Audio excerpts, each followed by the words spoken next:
Welcome to our podcast, Parenting by the Pint. Enjoy the show.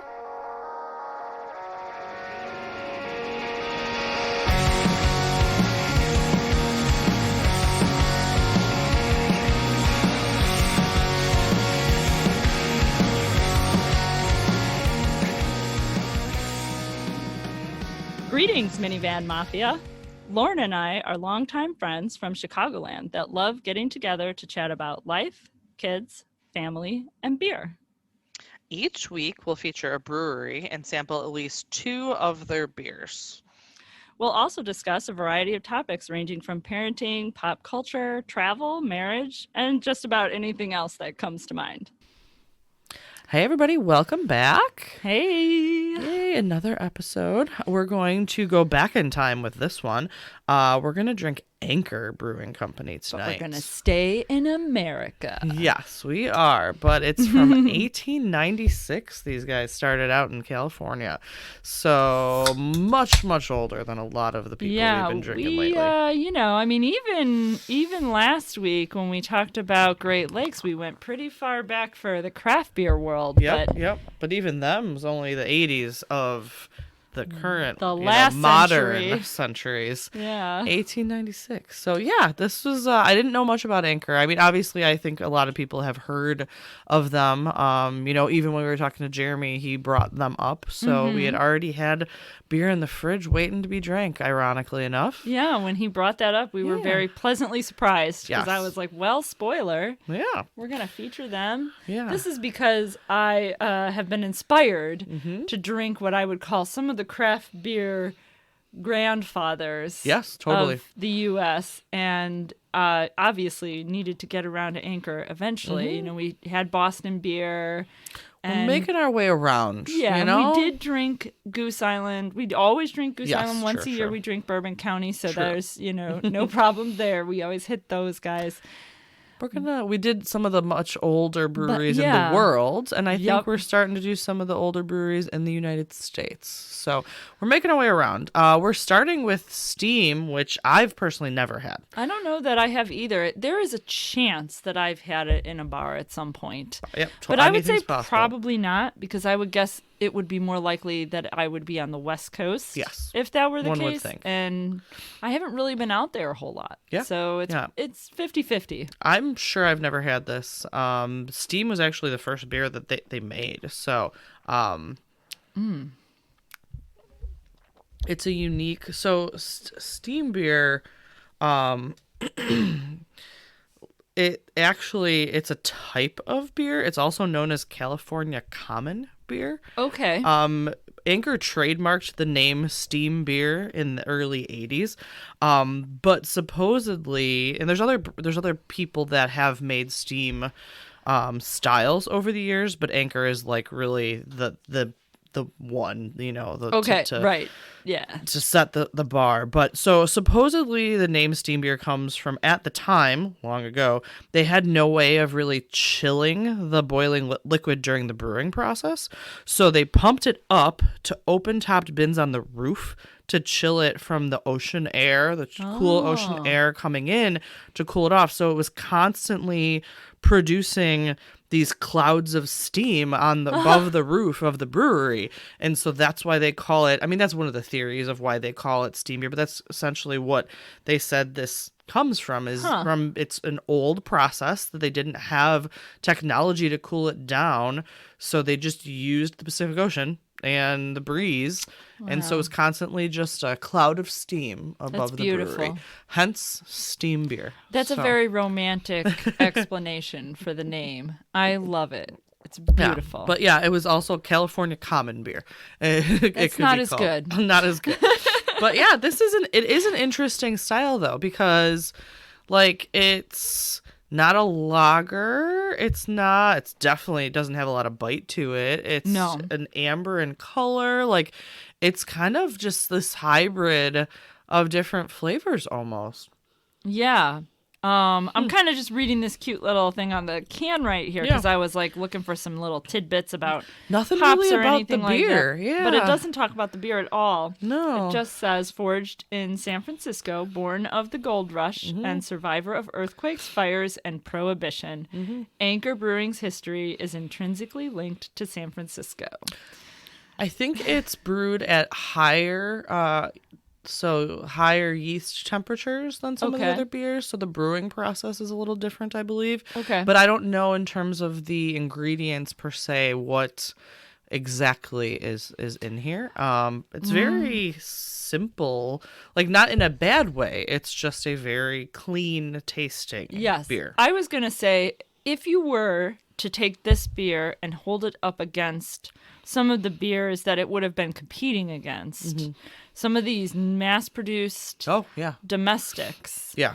And let's say you loved those beers, you could drink this beer and really appreciate it because it's not a crazy long shot from what you're used to. And I like that about it. Feels like it was relatively safe but still flavorful. Exactly. You know? And I think that's what we're getting is that we've had those that are just watered down versions of this in some ways. Yeah. And this is just like, this is somebody who took pride in their work and wanted to create something that was actually good. Yes. And this is what they came up with. Yeah, it's a really good, flavorful, but it's a clean, simple, but it's still, it's tasty. It's a good, it's a good flavor to it. It's definitely better than some other options that probably were competitors at the time.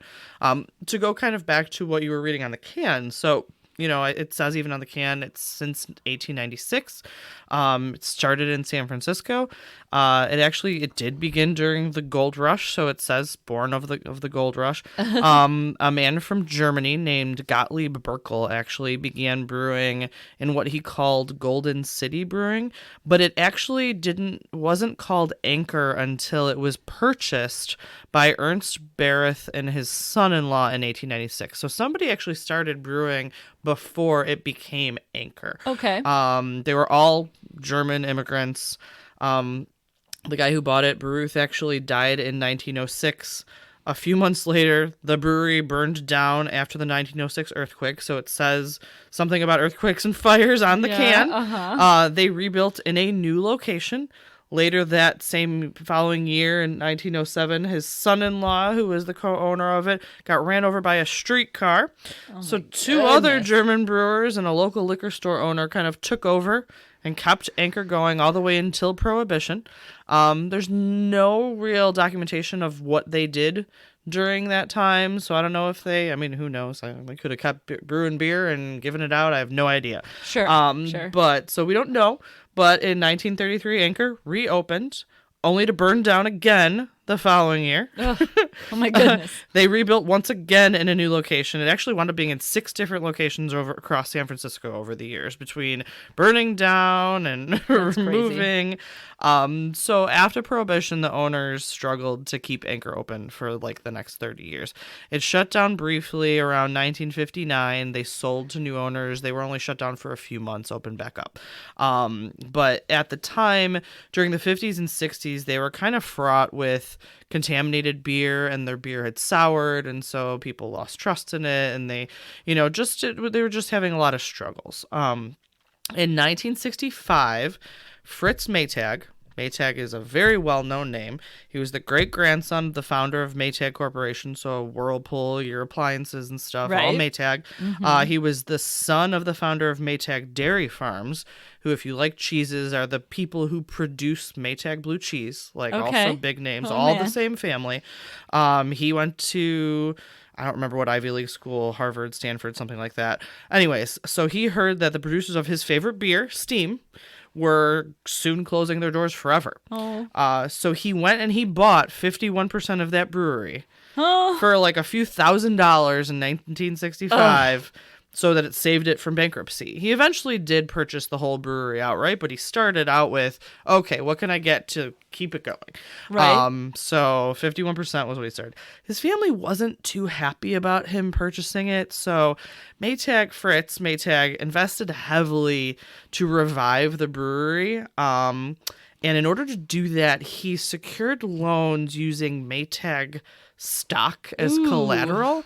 So then the stock went down, which means he needed to put up more stock as collateral. And that whole process didn't really make Dad happy, at least not at first. But he heavily invested in changing the recipe and updating the brewing process and the equipment. Over time, it grew hugely in popularity. So it was a risky investment, but it actually paid off in the end. They eventually outgrew where they had rebuilt. And in 1979, bought an old coffee roastery that it actually was built in 1937, which is where Anchor is still at today in that building. So cool. Yeah, so steam was really the first recipe that they produced, and even when they revived kind of the business, that was their main flagship beer. But by 1975, they were also producing 4 other distinctive beers regularly. So they had a porter, they had Liberty Ale, which you can still get, they had a Christmas Ale, and they had Old Foghorn, which we're going to drink later, which was one of the first barley wines in all of the United States to really be produced. So it was and a how huge can we not deal. drink a barley wine? I mean, it's barley wine. That's we have to. There's barley wine is life, right? Barley wine is life. But yeah, so I mean, that was really unusual at that time in the 70s to produce a barley wine style in the United States. So they were definitely breaking new ground with that. So in 2010, Maytag finally retired from brewing. He sold Anchor to an investment and consulting company.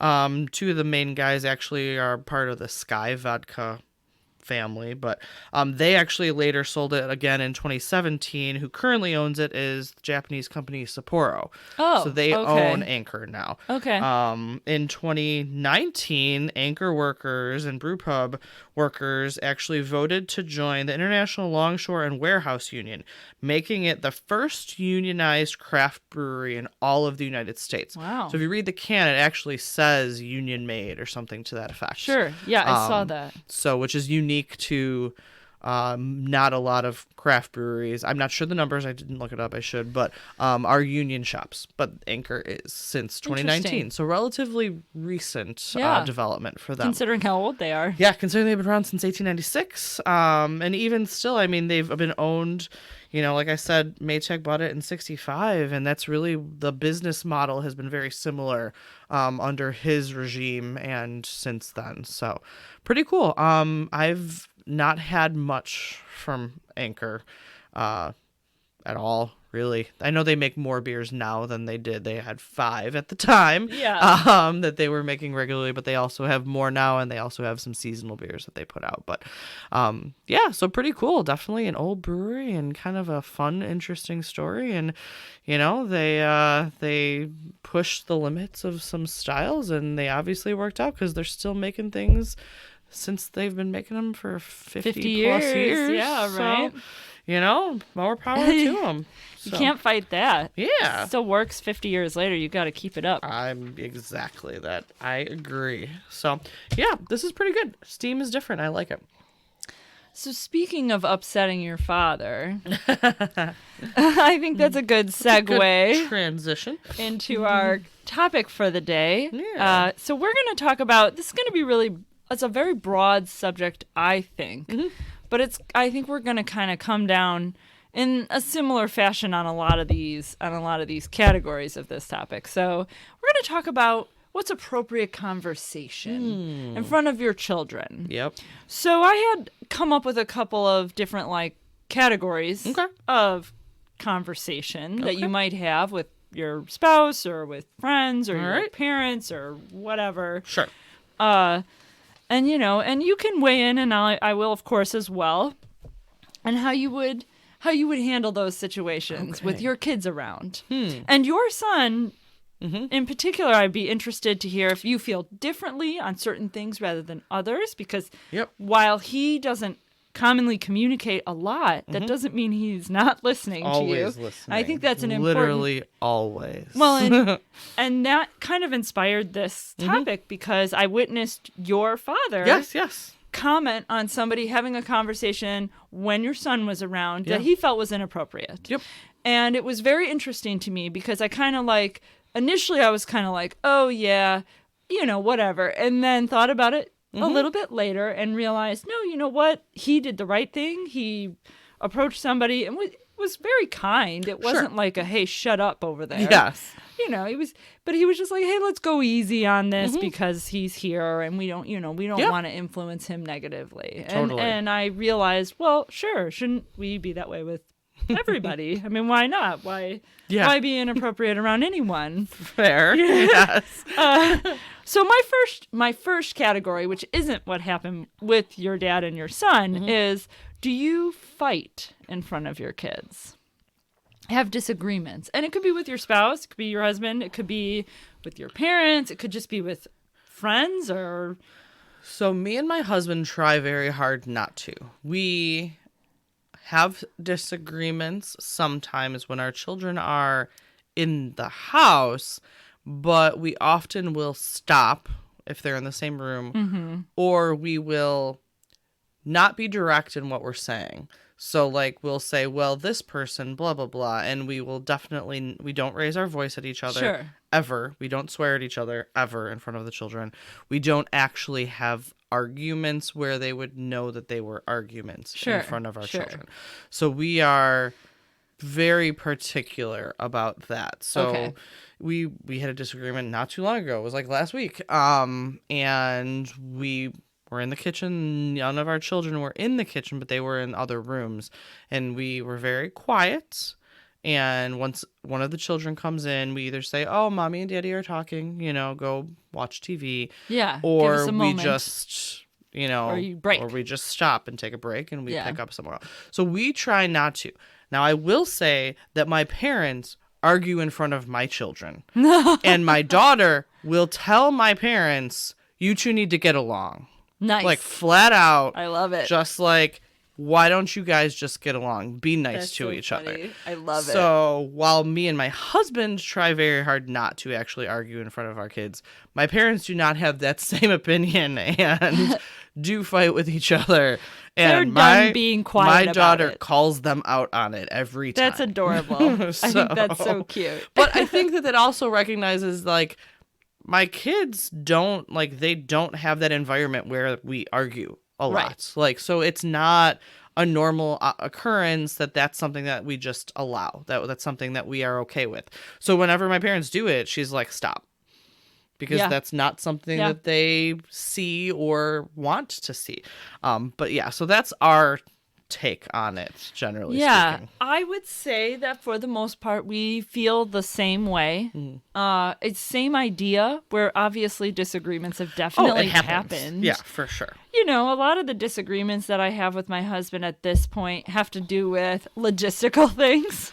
Our life is a logistical nightmare. I mean, and sometimes it's like, did you call this person to watch the children? Oh no, I forgot. I asked you 6 times. Yes. Or whatever. It's 99% organizational issues. Agreed. And so while they are disagreements and you may be frustrated, in the grand scheme of things, nobody's packing their stuff and leaving at the end. It's not. So I'm not talking about it that. It can be overcome relatively easily. Yes. Yeah.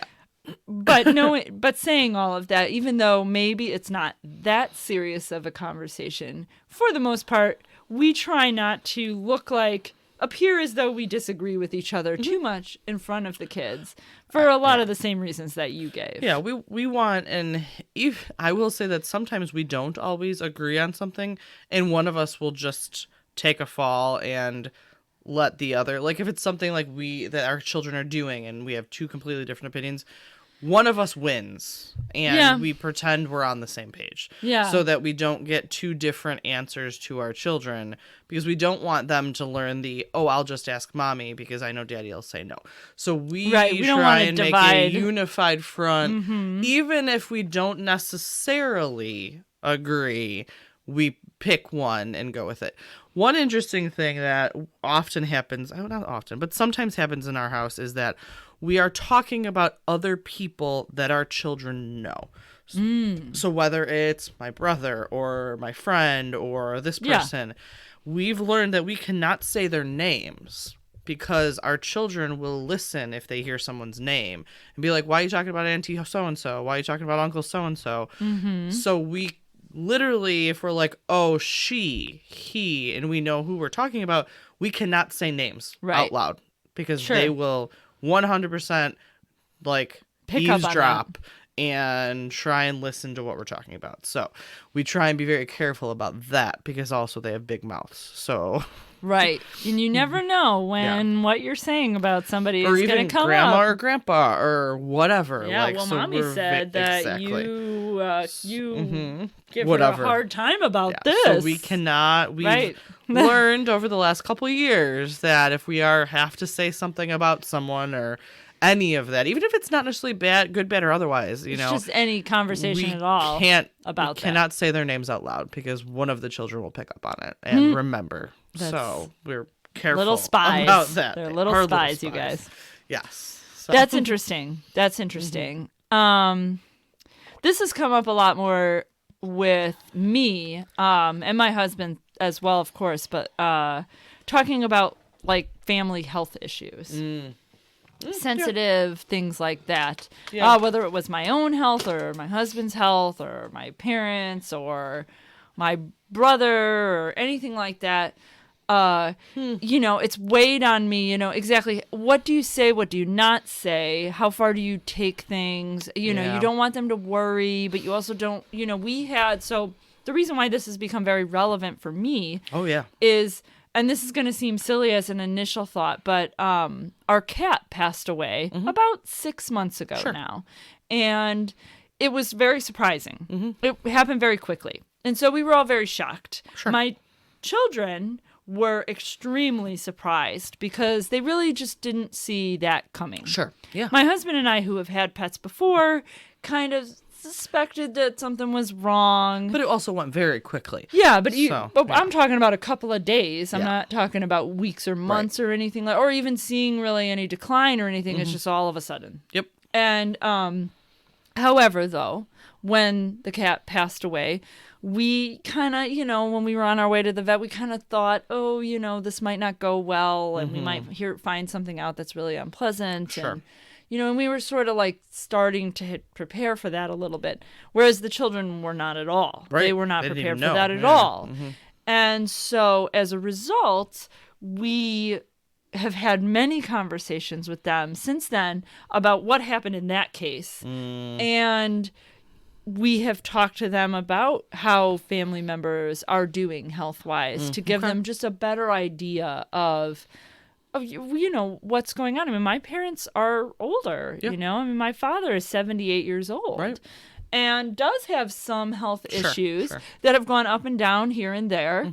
And I don't want my kids to be surprised if even something moderately or mildly bad were to happen, even a minor thing, to be shocked and shaken about that. And then have something actually bad happen and they're just like completely blown away. So instead of having them be blown away someday, I have conversations with them about my parents' health. You know how parents are. They don't tell you anything anyway, but when they do, and you can pass it on to your children.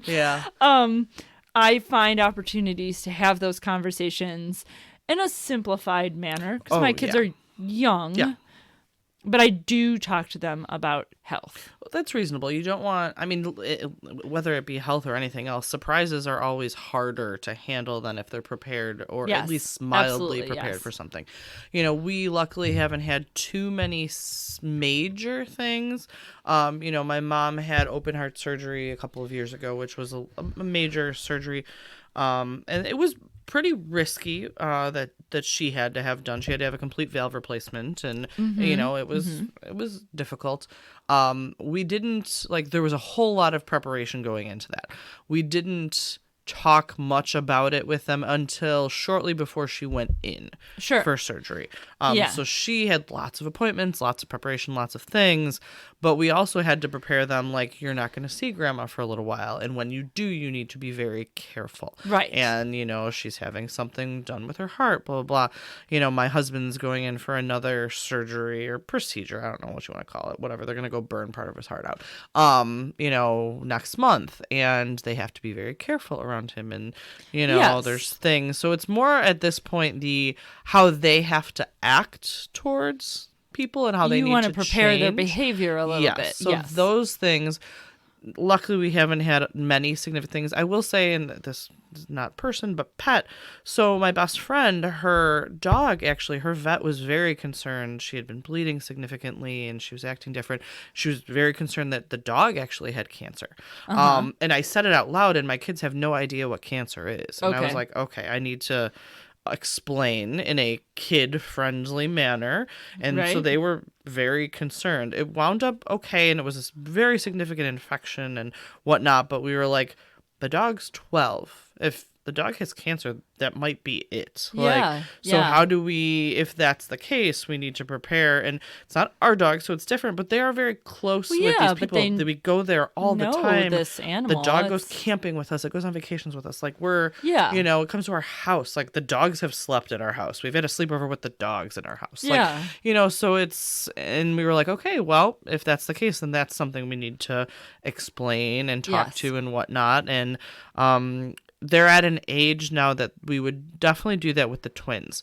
I would say with my oldest, the only things that we have to tell him is to be gentle with someone, because the rest of it, he doesn't comprehend. Yeah. So there's different, now we're at a point where the twins definitely have the comprehension to grasp most things.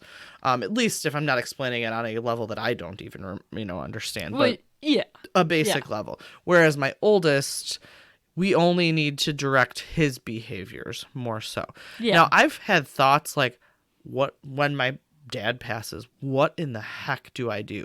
Like, that's his best friend. He sees him 6 days a week. He spends hours a day with him. Like, I have no idea how I would even go about explaining, like, you won't see him again. I'm like, I've had nightmares about this. I have no idea. No, but at least the twins can understand, like, they remember great grandma. They know that she passed away. Like, they understand the concept. I'm sure they would be distraught, but they understand.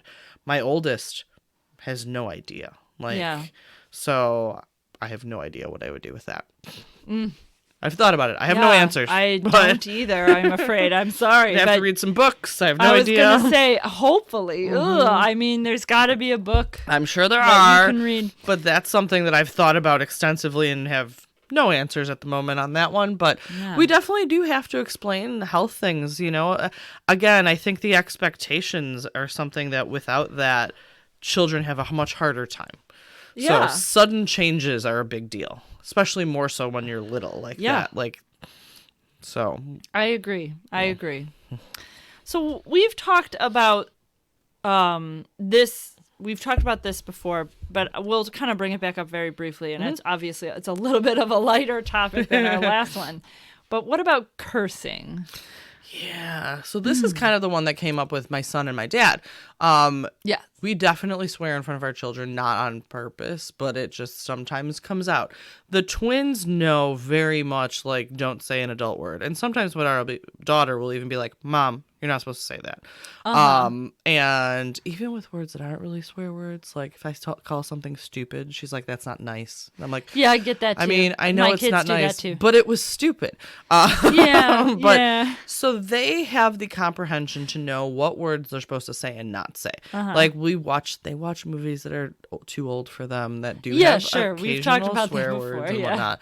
But my oldest, because he is autistic and he's not super verbal, but he repeats. Yeah. So, and he doesn't get the context of that's not a word you should repeat. Of course. He just hears something. Because that's an and abstract. He repeats it. Yeah. There's no concept. So that was what my dad was getting at with our friend, was not in front of him, because he doesn't know he's not supposed to repeat that. Yeah. And so we do, and I think we do a pretty good job of trying, and by default, not cursing as much in front of any of them. Right. Realistically, because we try and not. There's been a couple of times that we're pretty sure he's said swear words and just repeated them because he heard it in context too. And we haven't really had to nip that in the bud much. Right. Like if he's said something a couple of times and we're like, don't say that word or don't say something, it hasn't been an issue. Okay. So hopefully we're doing a good job of not saying things repeatedly in front of him. Mm-hmm. If we say it once and we catch ourselves, he probably isn't going to repeat something that he only hears once. Yeah. Typically. He could, though. Who knows? But we definitely, I think, having him around makes us much more cognizant and pay more attention to not doing it. Kind of censor that. You pay more attention. Yeah, like you said. Right. Just because, again, he doesn't have the comprehension that he's not supposed to say that. Yeah. He just repeats what he hears. The twins, again, we can be like, that's an adult word, don't say that.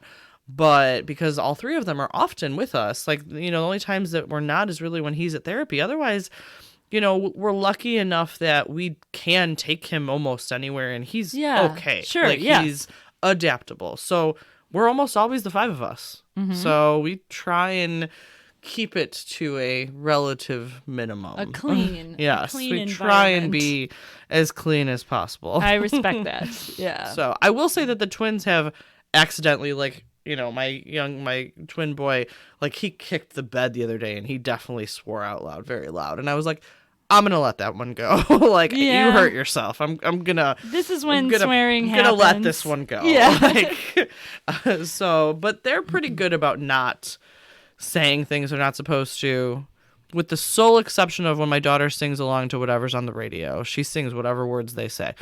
Oh yes, so I'm of like, course. As long as you don't say them any other time, I'm gonna leave it. Yeah. So yeah. We curse a little in front of our kids, and by a little I mean almost never. Yeah. When we do, they react pretty strongly. They're like, what did you just say? Yeah. I picked my son up from camp today, my older son, and I didn't say heck. I said something else. And he looked at me. And I was reacting to a small traffic jam that was taking place in the parking lot. I could not understand why we were not moving. I later discovered there were geese in the road. So I was like, oh, it was just geese. I guess that's fine. And he was just like, oh, so it's okay for the geese to slow us down. And I was just like, it's not okay for anyone to slow us down. Stupid geese. That's not nice. Nope. It just devolved into I get it. poor language. I understand. It happens though. Yes. Like we don't like. I will say though, the fact that we try and filter ourselves more makes me realize that we have some friends that swear a lot, and I'm like, oh yeah, no, you don't even try. Depending on who we're with, and even with their children, I've seen people swear at their children, which is not something we ever do. I've not done that. But I'm not saying that I never. I mean, there's a distinct possibility at some point in their lives I have, but once, like very rarely. But we've got a handful of friends that I'm like, oh, yeah, no, you guys swear a lot. And I will say that when I'm only like, if we're out with just adults, I definitely do more. You'll curse a little bit more. Not like all the time, because I think I'm so programmed now that I don't as much because I'm around the kids so much. Last week, I'm a product of being with them for the last 2 years. I feel like I've adapted more to them than other adults. But when we're around some of our friends, I'm like, oh, you guys curse a lot. Right? So it becomes more noticeable. It does when you don't do it. Yeah. And again, the twins know, like, oh, you don't say that. They don't even at this point be like, oh, Auntie blah, blah, blah said it. Like, they don't even try. I'm like, no, it doesn't matter who says it. You can't say it. Right. So I think my one friend said when you can drive and do, like, complex math or something like that, that's when I'm sure she'll correct me on this. Permitted to swear? Yeah, I'm sure she'll correct me. There's some sort of rules. There's rules to like when you're yeah, I love that. That's good. Yeah. So, but yeah, generally speaking, we try and keep it to a minimum. Fair enough. Yeah, like I said, I think we're similar. I do find it surprising that neither of my kids have really slipped up and cursed in front of me. Yeah. I've been told about cursing. Like my kids will wake up early on the weekends because they're weirdos. And our kids just sit. Now that they have TVs in their rooms, thanks to Grandma and Grandpa, they just sit in their room. yeah, my kids play on the Switch. And if you know anything about parental controls, you know that even though you can set a time limit on the Switch, it unlocks at 6 a.m. Okay. Yeah. That I didn't know, actually. Didn't know that for a long time, but I know it now. That's news to me. I learned something new today. When you come downstairs on a Saturday at 8:45 and your kid had 2.5 hours of Switch time already, you're kind of like, what? How did that happen? How did that happen? And you realize that that's what time the Switch unlocks. You kind of start to figure out. Interesting. So, okay. I get it. So, but sometimes you'll come down and they'll both be playing and one of them will stop what they're doing and walk straight up to you and say, he called me a... and I'll be like, he did? And he'll say, but he won't say the word. He'll say the what a alternative word or whatever. Yeah. I don't even remember. It happened a couple of times, but I've never actually heard one of them curse. I have a couple of times, but sometimes it's in like the perfect context and you're like, do I get mad at you or do I like let it go? And so that's our struggle now because like it's not a regular occurrence. It's very rare. Right. And so it's kind of like, okay, if there's a reason and it's, we're You're kind of at that about point. it. Now, I will also say I've heard their friends swear. Yes, I've also heard, especially my older son. Yeah, that's not, I do not like that. But I've definitely heard a handful of their friends say things that I wouldn't say in front of my children. And I'm like, clearly your parents don't seem to care much. But not about this, that's for sure. This is not something that they care about. But so I'm sure it's going to happen more as they get older. Yes.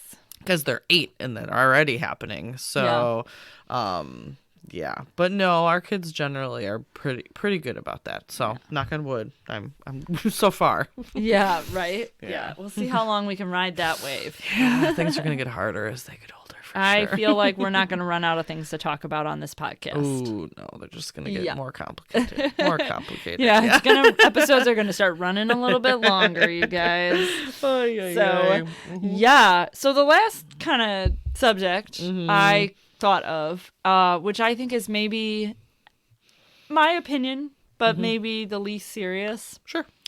And I would say this goes back a little bit to you saying when you talk about friends or when you talk about people, you don't use their names. Telling stories about sex, drugs, alcohol, things like that. We're this has come up a handful of times now that weed is legal. Well, exactly. That's a really good example. It's something like that, for example, is something we still don't talk about in front of our children, the fact that we do. My oldest actually is getting a medical cannabis card for a number of ailments that he has, and it's approved by a doctor and all that stuff, but it's still like a taboo thing. So like they know he takes medicine.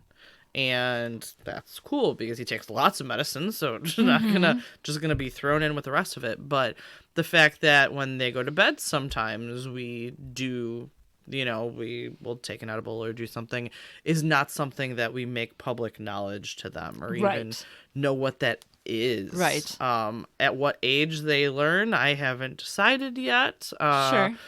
I feel like kids get younger nowadays than we did. Yeah, so I think so. I mean, I even feel like with my son who's about to turn 11, I just feel like the things that he talks about are just things I never would have talked about as an 11-year-old. It's so different nowadays that we're going to have more difficult conversations earlier with our children. Yeah. But like my kids have definitely seen like auntie or uncle so-and-so drunk 100% in our backyard. Like, right. They know what alcohol is. They know they're not allowed to to drink it. I don't think they know what happens when you drink too much. Right. They just know it's an adult drink and you can't have it. Now, Right. the why or the next step, they don't know any of that, Yeah. They just know they're not allowed. We've talked a little bit about that. Yeah. So we approached alcohol in the kind of the base sense of it being poison. Oh, okay. And which it is. Technically, yeah. It's poison, you guys. I'm sorry. Yeah. I love it. I'm drinking it right now, but it's still poison. I love it, but it's poison. Yeah.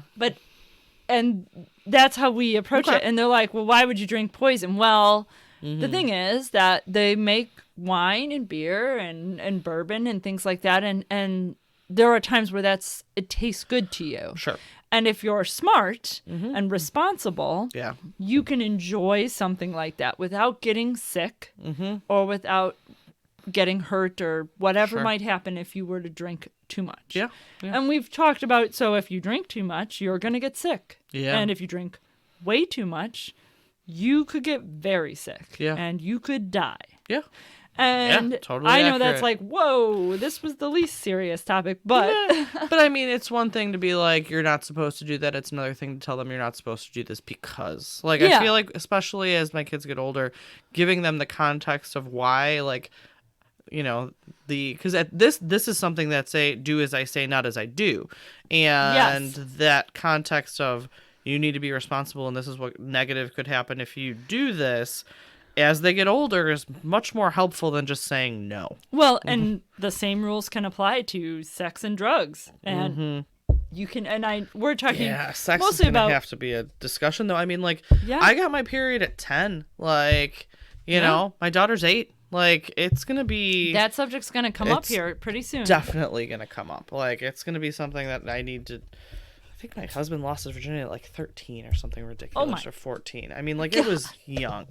So, like, I mean, it's something that needs to be discussed early these days, like, which is terrifying. I'm going to have a small panic attack later about that 13 thing because my son is turning 11. So I'm going to glaze over that right now. We're not gonna think about I'm that. just saying, it's something just that a we're going few to minutes. need to talk about Now hold it together. early because that's unfortunately also kids hear things and kids like video games are fine, but like I listen in sometimes because my son will play Fortnite on the TV in the TV room and not with headphones, and so I'll hear all of the people talking in the background, and like there's so much more that they hear now because they have that ability to communicate with people that aren't right in front of you than we did. So they have, I was doing something in the kitchen today and my son was video chatting with 3 of his friends while he was like putting Legos together, just because it's like I am on Kids Messenger, just because why not? Sure, whatever. Socialize, that's so much more readily available now than, and you're not in that room. Like those kids, he could have headphones on and I have no idea what's going on. Well, absolutely. And I mean, I have a friend who's got a daughter that went to preschool with my oldest. She said they had a sleepover and it was all these 11-year-old girls. And the things that they were talking about. I'm sure. Yeah, right. And I think that I've always said, my husband and I have had this conversation with people a couple of times. I've always said, when it comes to sex, for example, which I guarantee you we are going to have an episode eventually. Oh, God, maybe a We're going to get there. When it comes to that subject, I do not want my kids to feel like this is this horrifying, forbidden thing. I do not want the conversation my parents had with me, which is essentially just don't do it, because that wasn't effective at all. Like, or literally nothing at all, or say nothing at all, ever. Neither of those are productive. No. Like, you have to have, we as the parents now have to take what happened when we were kids and do better than what that was. And I think that and I'm not going to, as like, a generation, blanket, not necessarily but our I parents. think our generation hopefully has reached a point, for the most part, where your approach and your attitude towards sex is that you're not going to prevent it from happening. No. So maybe just like literally everything else that you teach your kid, teach them how to be smart and responsible. Yes. And if you do that in a reasonable way, you might actually succeed. Yeah. Just like in everything. Yeah. Just like me trying to get my son to write in a planner what he's doing each day and then subsequently lose that planner 2 weeks after buying it. And now we're lost. We just want to raise good, responsible I'm children. just trying That's literally to all, raise like, a not good be human jerks. being. Yes. Yeah. I agree. Yeah, And no. this is just another way of doing that. I think that if you yes. treat things like sex and drugs and alcohol as forbidden and secretive, then you know they're going to do it. Yeah, it's rule number We've one. lived this already. When you tell your child no, it's the first thing that they... Right? I told my son he could not ride his hoverboard outside today because I was not able to go out and supervise him. And the first thing he said was, why won't you let me ride my hoverboard right now? I want to. Not, oh, I respect your opinion, Mother. Thank you for sharing it. That was not at all what was going through his head. It was like, I was forbidden to do this. How can I get this I'm to going do to challenge this? her until she gives in. Yes. Which is only what he's going to do when he's asking permission for something. But when they're just, I mean, we lived this life. Like we've been there and we need to learn from that. But yeah, it's more of a timing thing at this point because it's like when we were kids, it was a little bit different. Now I feel like kids are talking about topics like that so much earlier than I would have even thought we would. So it's like, how do I make sure that I talk about it at the right time, but not too early to push them to it because I don't want to do that, but I also want them to be prepared. It's just that's almost the harder part.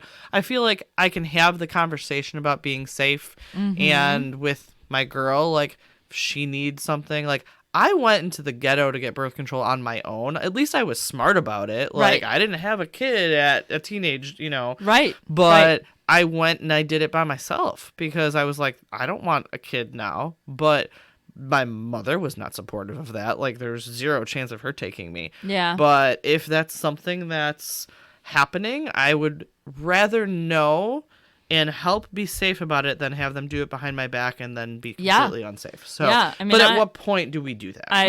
I that's my know. struggle right now. I don't know. It might require an email to the school nurse. Right? Like, okay, what's the right age now? Because I just don't know. Can you just give me like a date and a time Yes. that I'm supposed to put the box of condoms in the bathroom cabinet? That's exactly what's going to happen. I'm going to be like, okay, little boy, like if this comes to it, just take this. Just make sure you have it and use it. Take it. And that's, you don't have to talk to me about it. in there. Just do it. We don't need to have a conversation. Smart.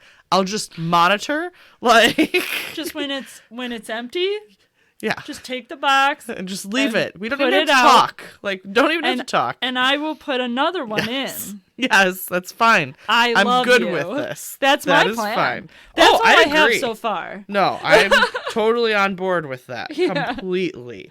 Yes. Anyway, let's drink some barley wine. We're going to drink some old foghorn barley wine here. And I'm so excited move on from scary future conversations.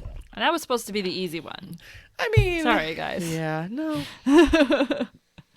I think that nowadays our generation has a pretty good relationship. At least the people that I am friends with have a pretty good relationship with their kids and a much more open communication than and I'm very close with my parents, but they also have very old-fashioned values and things that were right and wrong and what you did and what you didn't. Yes. My mother's still very religious, so it's just different. Yeah. I'm much more understanding of the fact that kids are going to do things that I don't want them to do, whether I say it or not. And we just need to teach them to be responsible and safe. The thing is, though, my mom was married at 19 years old. Like, it's a different world now. You know what I mean? Oh, my goodness, right? So... And I can't imagine being married at 19. I mean, that was way before I did any of the stupid stuff I needed to do to become the well-rounded human being I am today. Also that, you need to have life experiences in order to be a smart, even to be a, smart, good parent. You have to live through some of these things to be like, I remember when I was your age. And maybe out of fairness to your mom, maybe that's why she didn't necessarily approach some of the more adult things that happened to you. Yeah. In the best way. Yeah. Because she started dating my dad at 16, but she was married at 19. Yeah. So there wasn't a lot of wasn't a lot of other growing up to do outside of already being married.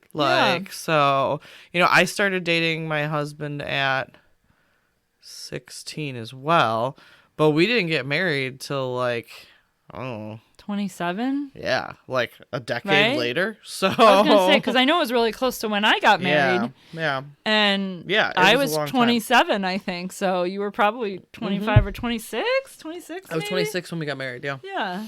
Yeah, so it's, it was a decade. We were together a decade, but I went to college and had a job and bought a house before I got married, all of those things. So there was a lot more life experience that we lived through and did, not even together. We didn't go to the same college. We didn't do, so. And that was probably a good thing. Yeah. Because you got something out of college that you wouldn't have otherwise gotten if you were there with this one other person. If we went to Marina or community college together or something close to home and bought a house and then maybe would have had a different experience. Yeah. Yes. Everything is different. And I'm happy with the experiences I had. And I think that also we've both learned life lessons we can pass on to our kids. And I think that that's totally beneficial for sure. So totally. All right, barley wine. What do you think of this barley wine? Ooh. I feel like it's been too long since I've had a barley wine. That's what I think. I was gonna say, man, I know it's summer and we haven't had a barley wine in a while. This is good. It's good. It's smooth to me. Yeah, I was gonna say, the thing about barley wine, and as I just said, I haven't had one in a while. Yeah. I'm always just a little bit shocked initially by it. Like barley wine's just kind of like very hit unique you flavor initially. Yeah. Because they're not stouts, they're not porters, they're not Scotch their ales own or anything animal. like that. They're like totally a totally different thing. Yes. And they don't taste like anything else. No, they're very unique in their flavor. But I think even within the barley wine family, there's varying degrees of alcohol burn to them or like different tastes. I think this one is very smooth for a barley wine to me. I agree. It's very easy drinking.